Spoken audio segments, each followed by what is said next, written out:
Good evening दोस्तों, मैं प्रवीण कुमार उज्जवल classes में एक बार फिर आप सभी का स्वागत करता हूं।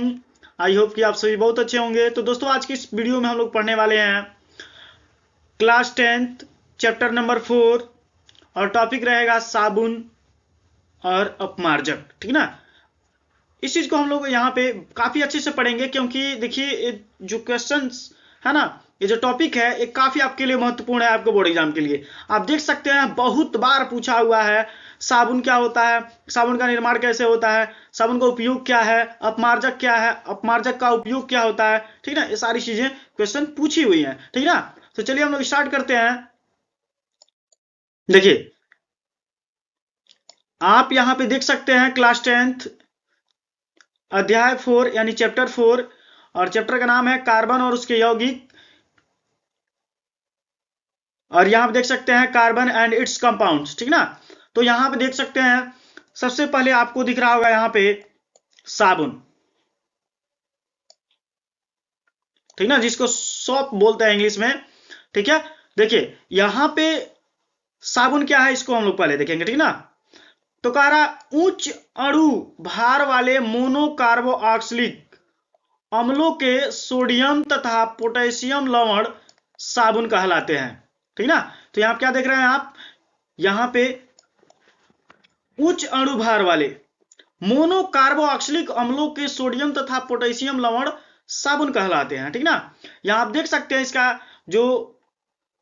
जो फार्मूला है सोडियम एसिटेट, सोडियम एस्टिएरेट व सोडियम पोमीटेट। ठीक ना, तो यहां आप देखिए सोडियम एस्टिएरेट का फार्मूला क्या होता है, यहां आप देख सकते हैं C17H35COONA। ठीक ना, और यहां पे वही पोटेशियम स्टीयरेट का फार्मूला देखेंगे तो C17 यानी कार्बन की संख्या 17 होगा। ठीक ना, और हाइड्रोजन की संख्या 35 होगा और COOK। ठीक है, यहां आप देख सकते हैं क्या मतलब ऐसा नहीं है कि बस मतलब इतने ही कार्बन रहेंगे। ठीक ना, आप कार्बन थोड़ा कम भी कर सकते हैं, लेकिन देखिए दिक्कत क्या होता है यहाँ पे कि जब आप इसके कार्बन की संख्या को चेंज करेंगे तो उसका नाम भी चेंज होगा। ठीक ना, फिर आपके लिए याद करने में वो तकलीफें पैदा कर सकती है। ठीक ना, मतलब आपको याद करने में दिक्कत होगा। ठीक है, तो चलिए हम एक और बता देते हैं ऐसे। ठीक ना, यहाँ पे कार्बन 15, हाइड्रोजन 31, COONA, जिसको बोला जाता है सोडियम इसको बोलेंगे पोमीटेट। ठीक ना, सोडियम पोमीटेट। और यहां पे देखिए जब कार्बन की संख्या कब इसको पोमीटेट बोला जाएगा, जब कार्बन की संख्या 15 होगी। यदि आपने कार्बन की संख्या 17 रखा तो स्टीरेट हो जाएगा। ठीक ना, याद रखिएगा अच्छे से। तो यहां पे रहा सोडियम पोमीटेट। ठीक ना, यहां पे बात आ गई कार्बन 15, हाइड्रोजन 31, COOK, तो इसको क्या बोलेंगे, तो इसको बोलेंगे पोटेशियम पोमीटेट। ठीक ना, आप इसके फार्मूला को अच्छे तरीके से याद कर लेंगे। ठीक ना, हो सकता है कि कहीं आपके एमसीक्यू में क्वेश्चन पूछे जा सके। ठीक ना, चलिए तो यहां पे हमने समझा क्या कि साबुन किसे कहते हैं। ठीक है, और उसके फार्मूले क्या होते हैं। चलिए नेक्स्ट में देखिए यहां पे हमें क्या पढ़ना है, अब यहां पे हमें पढ़ना है साबुन का निर्माण। क्या पढ़ना है, साबुन का निर्माण, यानी इसको पढ़ेंगे मैन्युफैक्चर ऑफ सोप। ठीक ना, तो साबुन का निर्माण कैसे होता है इसको हम लोग यहाँ पे पढ़ने वाले हैं। ध्यान देंगे दोस्तों, काफी मोस्ट इंपॉर्टेंट टॉपिक है साबुनीकरण। ठीक ना, तो यहां आप देखेंगे वसा अम्लों के ग्लिसरॉल एस्टरों को जलीय सोडियम हाइड्रोक्साइड के साथ गर्म करने पर साबुन का निर्माण होता है। ठीक है, और इस प्रक्रिया को यानी इस अभिक्रिया को क्या कहा जाता है, साबुनीकरण या सफोनिफिकेशन कहा जाता है। ठीक है, तो चलिए ये तो हुआ। इसमें क्या देख रहे हैं कि एक वसा है, ग्लिसरॉल है, यानी क्या है, ग्लिसरॉल एस्टर है और जलीय सोडियम हाइड्रोक्साइड है। जब इनको गर्म किया जाता है एक साथ तो यहाँ पे क्या होता है, इनके जब गर्म किया जाता है तो साबुन का निर्माण होता है। तो चलिए हम लोग इसको रिएक्शन के थ्रू समझते हैं। देखिए यहाँ पे CH2COO C17H35 और यहाँ पे CHCOO यहाँ पे मतलब तीनों फार्मूले क्या हैं, सेम है। ठीक ना, यहाँ पे जो देख रहे हैं तीनों के तीनों क्या हैं, सेम है, इसमें कोई अंतर नहीं है। देखिए यहाँ पे एक चीज आपको दिखाया गया है, यहाँ पे C double bond O single bond O single bond और सिंगल बॉन्ड, यहाँ पे यानी दो इसकी वैलेंसी खाली है। ठीक ना, यहाँ पे जो दो वैलेंसी खाली है तो यहाँ पे आपको यहाँ पे दिखाया गया है कि एक तरफ यहाँ भी कार्बन है और यहाँ भी कार्बन है, मतलब इसने कसम खा ले रखा है कि हम जब भी जुड़ेंगे यहाँ पे तो कार्बन को ही जोड़ेंगे, ठीक ना। इसलिए यहाँ पे हमने आपको यहाँ पे क्या कर दिया, कार्बन से इसको रिप्रेजेंट कर दिया, ठीक ना। तो यहाँ आप देख सकते हैं कि जब ये वसा फैट है और ये किससे क्रिया कर रहा है, ये सोडियम हाइड्रोक्साइड से क्रिया कर रहा है, किससे, जलीय सोडियम हाइड्रोक्साइड से, ठीक ना। तो जब ये क्रिया कर रहा है तो देख सकते हैं यहाँ पे क्या होता है, ये क्रिया करेगा इससे, तो यहाँ पे क्या होगा कि ये यहाँ से ब्रेक डाउन कर जाएगा, यहाँ से क्या कर जाएगा, ब्रेक डाउन कर जाएगा, और यहाँ से क्या करेगा, ये तीनों को यहाँ से, ये तीनों बाहर निकल जाएंगे, ये तीनों क्या हो जाएंगे, यहाँ से बाहर निकल जाएंगे, और इसके साथ क्या जुड़ेगा, Na, तीनों के यहाँ पे तीनों के साथ क्या जुड़ जाएगा, Na। तो यहाँ पे देख सकते हैं इसकी संख्या यहाँ पे 3 लिखा हुआ है क्योंकि 3 बार आया है, और इसके साथ आप देखिए लास्ट में क्या जुड़ा हुआ है, Na, जो कि सोडियम एस्टिएरेट है, और ये किसका फार्मूला है, साबुन का फार्मूला है, ठीक है। और यहाँ पे आप देखेंगे अब इसके पास क्या बच रहा है, CH2 single bond CH single bond CH2, और यहाँ पे क्या बचा है, 3 OH बचा हुआ है, ठीक ना। तो यहाँ पे CH2 OH जुड़ गया है, CH OH जुड़ गया है, CH2 OH जुड़ गया है, यानी आपको यहाँ पे दिख रहे हैं कि आप यहाँ पे तीनों हाइड्रोक्साइड जुड़ चुका है, जिससे कि किसका निर्माण हो गया है भाई, यहाँ पे क्या बन गया है ये, तो यहाँ पे बन गया है ग्लिसरॉल, क्या बन गया है, ग्लिसरॉल बन गया, ठीक ना। चलिए, तो ये रहा साबुन बनने की प्रक्रिया, ठीक ना। तो आप याद रखेंगे दोस्तों, यहाँ पे देखिए ये जो टॉपिक है ये काफी वेरी मोस्ट इंपॉर्टेंट है। आप देखेंगे कई बार ये पूछा हुआ है कि साबुनीकरण किसे कहते हैं, सपोनिफिकेशन किसे कहते हैं, ठीक है। तो इसको काफी अच्छे से पढ़ लेंगे, ठीक ना। और मैंने अलग से भी इस पे क्या किया है, वीडियो अपलोड कर दिया है कि साबुनीकरण क्या है, आप वहां से भी चाहें तो पढ़ सकते हैं, ठीक है। चलिए नेक्स्ट पे चलते हैं हम लोग। अब बात कर रहा है यहाँ पे साबुन के अणु की संरचना, किसके बारे में, साबुन के अणु की संरचना, यानी structure of a soap molecule, ठीक है। चलिए, तो साबुन के अणु की संरचना को हम लोग देख रहे हैं का, यहाँ पे देख सकते हैं रासायनिक रूप से कार्बन के निम्न 2 भाग होते हैं। रासायनिक रूप से कार्बन के कितने भाग होते हैं, तो 2 भाग होते हैं। पहला क्या होता है, देखिए पहला होता है अध्रुवीय हाइड्रोकार्बन, क्या होता है, अध्रुवीय हाइड्रोकार्बन। तो अध्रुवीय हाइड्रोकार्बन किसको कहते हैं, यहां पर ध्यान दीजिए, देख सकते हैं यह भाग वसा में विलय होता है, यह भाग जो अध्रुवीय हाइड्रोकार्बन होता है यह वसा में क्या होता है, विलय होता है, यानी वसा में घुलनशील होता है। इसे जल विरोधी कहा जाता है, ठीक ना, क्योंकि ये किसमें घुल जाता है, वसा में, किसमें घुल जाता है, वसा में, इसलिए जल का क्या है, विरोधी है। जैसे मान लीजिए कि 2 दोस्त हैं, ठीक ना, और एक मिल गया उससे दोस्ती हो गई, ठीक ना, तो वहां पे एक से नहीं जम रहा है तो एक क्या उसका दुश्मन बन गया, मतलब एक उसको लाइक नहीं करेगा और दूसरा उससे काफी लाइक करेगा, क्योंकि एक से काफी बनेगा और दूसरे से थोड़ा भी नहीं बनेगा, ठीक ना, तो क्या करेगा, हमेशा डिसलाइक करेगा। सेम यहीं पे प्रोसेस है कि जल को गुस्सा, देखिए जल और वसा ये दोनों साथ में घूम रहे थे, लेकिन यहां पे आ गया अध्रुवीय हाइड्रोकार्बन, तो उससे वसा जाकर के सट गया, उससे मिल गया, ठीक ना, तो वसा उसको क्या करने लगा, लाइक करने लगा। लेकिन अब जल क्या हुआ, जल उसे नहीं लाइक कर रहा था, तो उससे अब क्या हो गया, दूरी हो गया, तो यहाँ पे जल विरोधी हो गया, ठीक ना। तो यहाँ आप देख सकते हैं आप कि जो जल विरोधी, इसे क्या कहेंगे, जल विरोधी, ठीक ना, अथवा वसा स्नेही। लेकिन यहीं पे जो वसा है इससे स्नेह करेगा, प्रेम करेगा, ठीक ना, और उसको लाइक करेगा, तो इसे क्या कहेंगे आप डायरेक्टली बोल सकते हैं कि यह भाग वसा में विलय होता है, इसलिए इसे वसा स्नेही भी कहा जाता है, ठीक है, यानी लियोफिलिक भी कहते हैं। चलिए दूसरा है ध्रुवीय हाइड्रोकार्बन, कौन है, ध्रुवीय हाइड्रोकार्बन, कह रहा है कि यह भाग जल में विलय होता है, यह भाग जल में विलय होता है, इसलिए जल स्नेही होता है, इसलिए इसको क्या कहा जाता है, जल स्नेही कहा जाता है। दूसरी बात करें तो यहाँ पे अथवा इसको वसा विरोधी भी कहा जाता है। देखिए यहाँ पे जो आ गया ध्रुवीय हाइड्रोकार्बन, तो इसको अब जल, जो यहाँ पे जल है ये लाइक कर रहा है और वसा इसको डिसलाइक कर रहा है, तो यह जल के लिए काफी उसके प्रेम भाव है इसके अंदर, और वसा के लिए, वसा इसके प्रति कुछ भी नहीं है, तो वसा इसे क्या कर रहा है, नफरत कर रहा है, ठीक ना, तो वसा से कोई मिलन जुलन नहीं है, इसलिए क्या है यहाँ पे वसा विरोधी है, ठीक ना, यह अध्रुवीय हाइड्रोकार्बन से वसा क्या है, उसका विरोधी है। हो गया। चलिए यहां पे देख सकते हैं कि यहाँ पे स्ट्रक्चर बनाया गया है ऐसे, देखिए तो यहाँ पे जो फोल्डिंग की गई है ना, ये देखिए यहाँ पे, ठीक है, यहाँ पे यानी सभी जगह यहाँ पे क्या है, कार्बन है, क्या है, कार्बन है। यहाँ पे जितने भी हैं सभी जगह क्या है, कार्बन है, ठीक ना। और यहाँ पे तो आप देखिए कार्बन है, और double bond O, single bond O और Na+। तो इस वाले भाग को हाइड्रोफोबिक क्या बोलेंगे, हाइड्रोफोबिक और लियोफोबिक बोलेंगे, क्या बोलेंगे, लिपोफोबिक फीबिक, और इसको बोलेंगे हाइड्रोफिलिक, इसको क्या बोलेंगे, हाइड्रोफिलिक,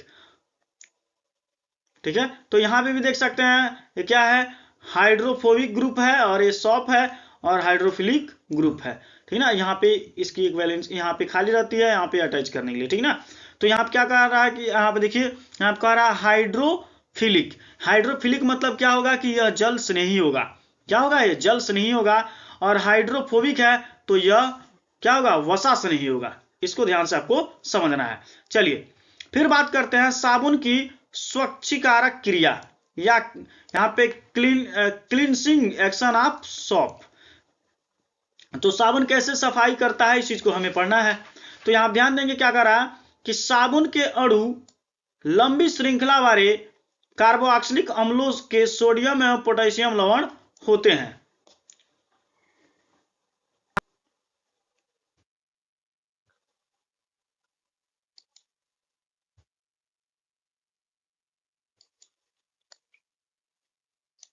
चलिए तो यहां पे क्या देख रहे हैं कि साबुन के अणु लंबी श्रृंखला वाले कार्बोक्सिलिक अम्लों के सोडियम एवं पोटेशियम लवण होते हैं, और ये घोलने पर एक कार्बोक्सिलेट आयन के रूप में आयनित हो जाते हैं। इस आयन के दो भाग होते हैं, कह रहा है यहां पे देख सकते हैं कि COO समूह तथा जल विरागी हाइड्रोकार्बन श्रृंखला। चलिए यहां देख सकते हैं कि जल रागी COO समूह तथा जल विरागी हाइड्रोकार्बन श्रृंखला। चलिए तो यहां पे अब आगे देखते हैं क्या कह रहा है, कह रहे हैं आप देखिए ये जो भाग है ये क्या है, जल स्नेही है, ठीक ना। ये भाग क्या है, जल स्नेही है, ये सभी भाग क्या है, इसके जल स्नेही है, ठीक ना। और ये है ये वसा स्नेही है, ठीक ना। ये क्या है, यहाँ पे ये वसा स्नेही है, अरे बात समझ में। तो चलिए अब देखते हैं इसको अच्छे से। यहाँ पे क्या कह रहा है, मिसेल, ठीक ना। मिसेल क्या है इसको समझते हैं। तो याद रखिएगा मिसेल भी शानदार टॉपिक है, ठीक ना। ये भी बोर्ड एग्जाम में बहुत बार पूछा हुआ है अलग से 2 नंबर में, तो इसको भी आप अच्छे से पढ़ेंगे। कह रहा है साबुन को जल में घोलने पर RCOO ऋणायन कोलाइडी कणों के रूप में एकत्रित हो जाते हैं। इन कणों में कार्बोक्सिलिक आयन का ध्रुवीय ऋणावेशित सिरा जल की ओर आकर्षित रहता है, जबकि अध्रुवी हाइड्रोकार्बन श्रृंखला केंद्र की ओर एकत्रित होकर एक संरचना का निर्माण करती है, जिसे क्या कहते हैं, जिसे मिसेल कहते हैं, ठीक ना। करा इसी कारण पानी में इमल्सन का निर्माण होता है। इसी कारण क्या होता है, पानी में इमल्सन का निर्माण होता है। तो यहाँ आप देख रहे हैं कि मिसेल कहते हैं, यही मिसेल आपसे बार बार पूछा गया आपके बोर्ड एग्जाम में, आप देख सकते हैं, ठीक ना। तो ये वेरी वेरी मोस्ट इंपॉर्टेंट है मिसेल, ठीक ना। आप इसको मिस नहीं करेंगे, इसको अच्छे से इसको लर्न कर लेंगे, ठीक ना, प्रैक्टिस कर लेंगे, क्योंकि आपके बोर्ड एग्जाम में आने वाला है, ठीक ना। चलिए नेक्स्ट की बात करते हैं। आप देख सकते हैं आगे, करा जब साबुन का यह इमल्सन धूल, मैल आदि के संपर्क में आता है तो इनके कण मिसेल के केंद्र में समा जाते हैं, ठीक है। इस प्रकार साबुन का मिसेल मैल को पन्नी में घुलने में सहायता करता है, जिससे इनकी कपड़े पर पकड़ कमजोर हो जाती है, और पानी से धोने पर ये मिसेल गंदगी, मैल, तेल आदि को साथ लेकर पानी के बाहर निकल जाती है और हमारे कपड़े साफ हो जाते हैं, ठीक ना। देखिए यहाँ पे एक्चुअली में यहाँ पे थोड़ा सा मिस्टेक हो गया है, यहाँ पे पानी होना चाहिए, ठीक ना। यहाँ पे क्या होना चाहिए, पानी। इसको पन्नी नहीं पढ़ेंगे, इसको पानी पढ़ेंगे। यहाँ पे भी क्या है, ये पानी है, ठीक ना, इसको पानी पढ़ेंगे आप। ठीक है, चलिए तो ये हो गया। अब कह रहा है साबुन की सीमाएं यानी limitation of soap, limitation of soap के बारे में पढ़ेंगे, ठीक ना। चलिए तो क्या कह रहा है, साबुन को कठोर जल में प्रयोग नहीं किया जा सकता है, साबुन को कठोर जल में आप प्रयोग नहीं कर सकते हैं, क्योंकि कठोर जल में उपस्थित कैल्शियम, ध्यान दीजिएगा यहाँ पे क्या क्या उपस्थित रहता है, कैल्शियम आयन, ठीक ना। कैल्शियम तथा मैग्नीशियम आयन साबुन के साथ बंधुता सफेद अवक्षेप बनाते हैं, क्या बनाते हैं, बंधुता सफेद अवक्षेप बनाते हैं। साबुन जलीय विलयन में भी प्रयुक्त नहीं किया जा सकते हैं, क्योंकि अम्लों के साथ अविलय यानी जो अविलय है यानी जो घुलने वाले नहीं है, वसी अम्ल अवक्षेपित हो जाते हैं जो कपड़ों को क्षति पहुंचाते हैं, ठीक ना, जिसकी वजह से कपड़ों को क्या करते हैं, क्षति पहुंचाते हैं, ठीक है, तथा शोधन प्रक्रिया को बाधित करते हैं। जब कपड़े में एक बार ये वसा लग जाते हैं तो ये जल्दी साफ नहीं होते हैं और कपड़ों को काफी क्षति पहुंचाते हैं, ठीक ना, कपड़े फ्रेश नहीं होते हैं। ये हो गया। अब बात करते हैं यहाँ पे, देखिए अच्छे साबुन के गुण, अच्छे साबुन के क्या गुण हैं, तो यहाँ आप देख सकते हैं अच्छे तथा उत्तम कोटि के साबुन में निम्न गुण होने चाहिए। तो क्या क्या गुण होने चाहिए इसको हम लोग यहाँ पे देखेंगे। तो यहाँ पे पहला कह रहा है कि इसमें जल की मात्रा 10% से अधिक नहीं होनी चाहिए। पहले नंबर जो अच्छा साबुन है उसकी क्वालिटी क्या होनी चाहिए कि इसमें जल की मात्रा जो है वो 10% से अधिक नहीं होनी चाहिए। दूसरा कह रहा है साबुन में क्षार नहीं होना चाहिए, साबुन में क्षार नहीं होना चाहिए।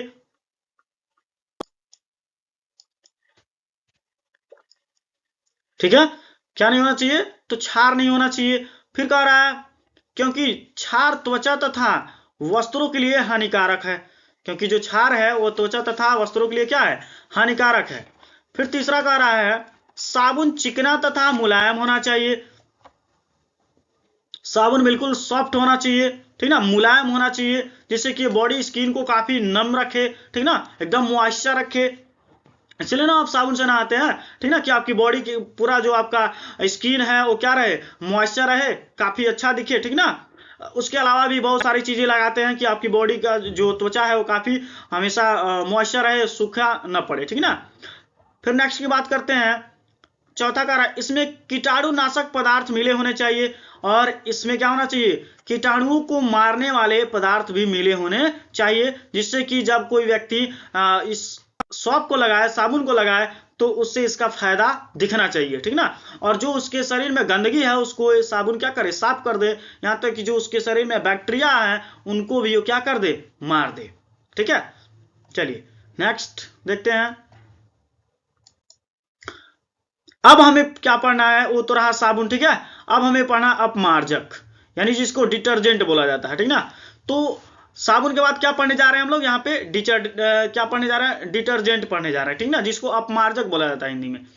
तो यहां आप देख सकते हैं कह रहा है लंबी श्रृंखला वाले कार्बोक्सिलिक अम्लों के अमोनिया या सल्फोनेट लवण अपमार्जक कहलाते हैं। क्या कह रहा है कि लंबी श्रृंखला वाले कार्बोक्सिलिक अम्लों के अमोनिया या सल्फोनेट लवण अपमार्जक कहलाते हैं।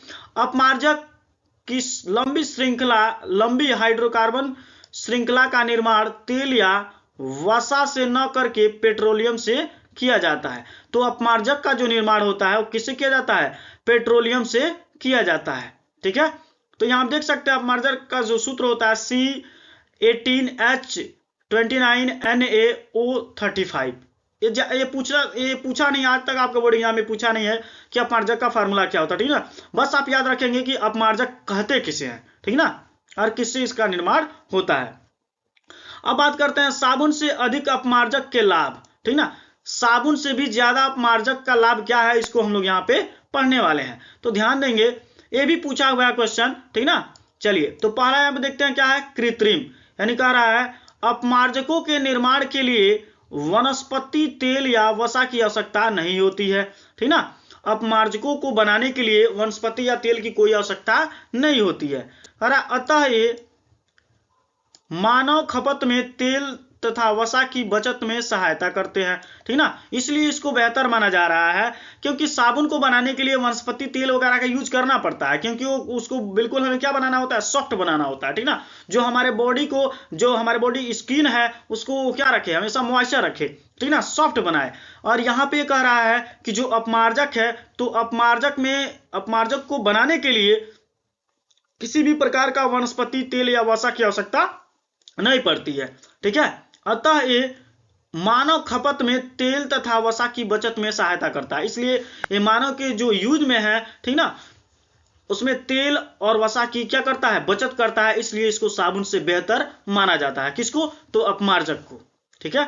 चलिए दूसरा क्या कह रहा है, अपमार्जकों का उपयोग कठोर जल के साथ किया जाता है। अपमार्जक जो होता है उसका उपयोग किसके साथ किया जाता है, कठोर जल के साथ किया जाता है। तो ऐसा जल जिसमें कैल्शियम और मैग्नीशियम मिला होता है उसको क्या बोला जाता है, उसको बोला जाता है कठोर जल बोला जाता है, ठीक ना। देखिए आगे देखिए, जबकि कठोर जल के साथ साबुन का प्रयोग नहीं किया जाता है, ठीक ना। कठोर जल के साथ साबुन का प्रयोग नहीं किया जाता है बात समझ में, क्योंकि वहां पे कठोर जल के साथ साबुन का प्रयोग करने से कोई फायदा होगा नहीं, क्योंकि उसमें वो झाग बना ही नहीं पाएगा, ठीक ना। क्योंकि उसमें क्या पाया जाएंगे, कैल्शियम पाया जाएगा, मैग्नीशियम, जो कि उसको कभी झाग बनने नहीं देंगे, ठीक ना। तो इसलिए ये साबुन के अपेक्षा ज्यादा बेहतर होते हैं, ठीक है। आई बात समझ में। तो चलिए बस दोस्तों आज की इस वीडियो में इतना ही। तो यहां पे मैंने आपको बताया साबुन और अपमार्जक। इस साबुन और अपमार्जक में डिफरेंस भी है, ठीक ना। इसको मैं नेक्स्ट टॉपिक में आपको पढ़ाऊंगा, ठीक है। और इस टॉपिक को आप बेहतर ढंग से इसको तैयार कर लेंगे, क्योंकि आप देख लेंगे कि बहुत बार क्वेश्चन पूछा हुआ है। यदि आपने इसको तैयार कर लिया तो फिर आप तो बिल्कुल उस पेपर में इस चीज को लिख लेंगे, ठीक है। चलिए बस आज की वीडियो में इतना ही दोस्तों। Thanks for watching video. जय हिंद।